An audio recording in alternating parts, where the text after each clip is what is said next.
Chapter 11. Acting in the Certain Way. Thought is the creative power or the impelling force which causes the creative power to act. Thinking in a certain way will bring riches to you, but you must not rely upon thought alone, paying no attention to personal action. That is the rock upon which many otherwise scientific metaphysical thinkers meet shipwreck, the failure to connect thought with personal action. We have not yet reached the stage of development, even supposing such a stage to be possible, in which man can create directly from formless substance without nature's processes or the work of human hands. Man must not only think, but his personal action must supplement his thought. By thought, you can cause the gold in the hearts of the mountains to be impelled toward you, but it will not mine itself, refine itself, coin itself into double eagles, and come rolling along the roads, seeking its way into your pocket. Under the impelling power of the Supreme Spirit, men's affairs will be so ordered that someone will be led to mine the gold for you.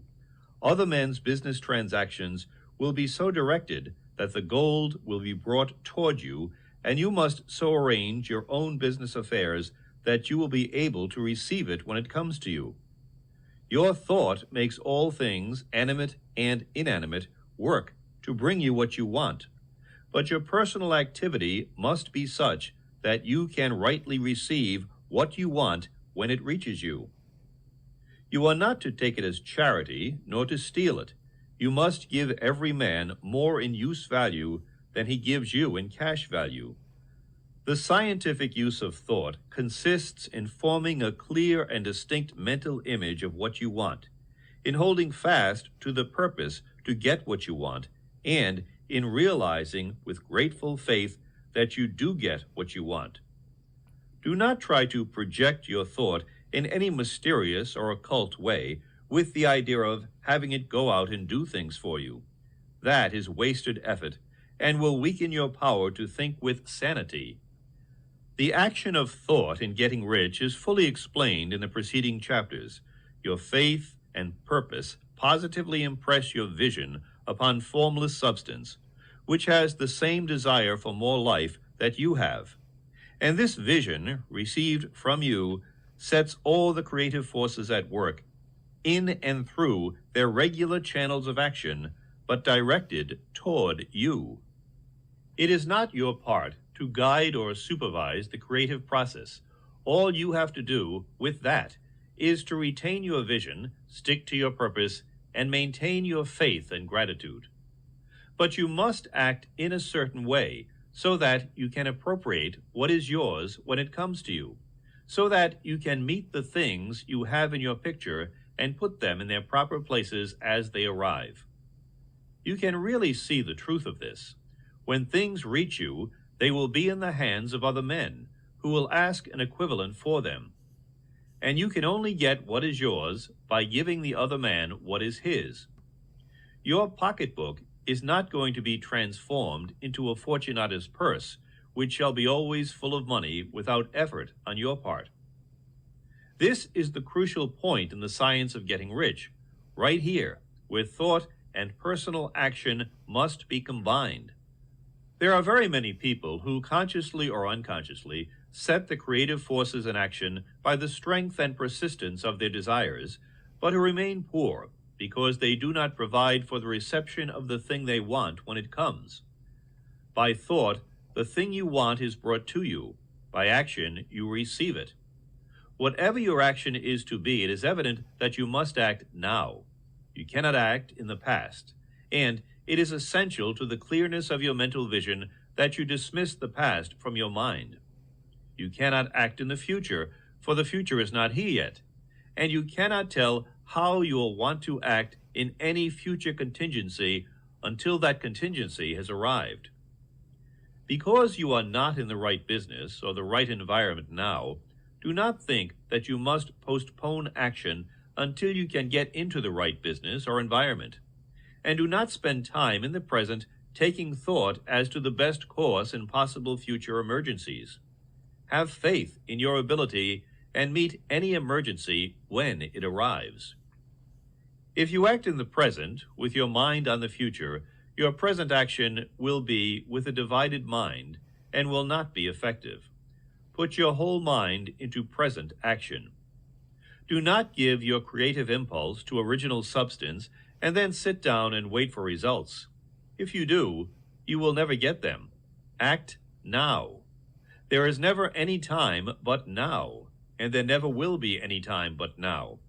And if you are ever to begin to make ready for the reception of what you want, you must begin now.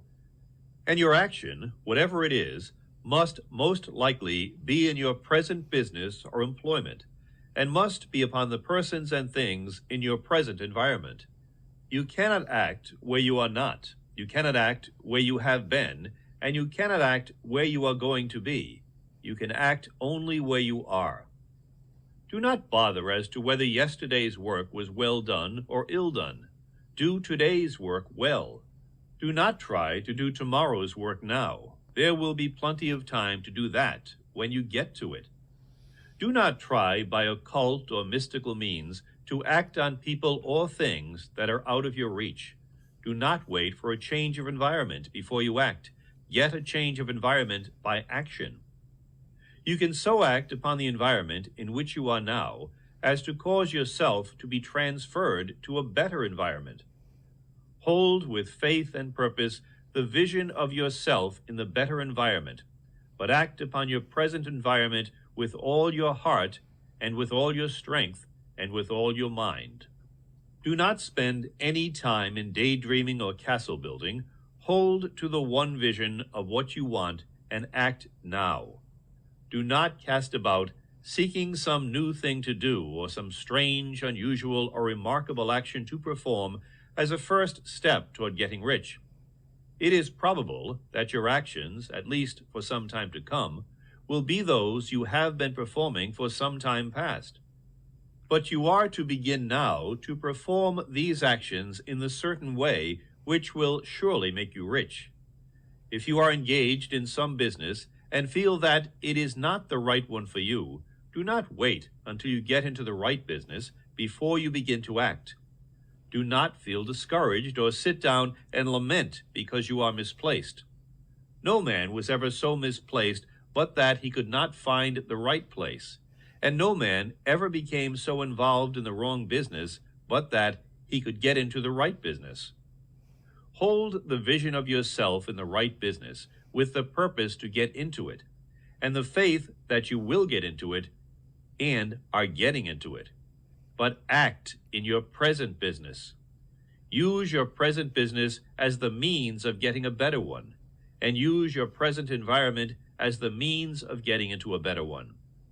Your vision of the right business, if held with faith and purpose, will cause the Supreme to move the right business toward you, and your action, if performed in the certain way, will cause you to move toward the business.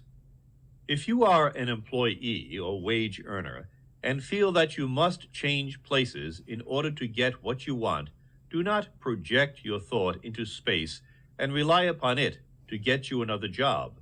It will probably fail to do so. Hold the vision of yourself in the job you want while you act with faith and purpose on the job you have, and you will certainly get the job you want.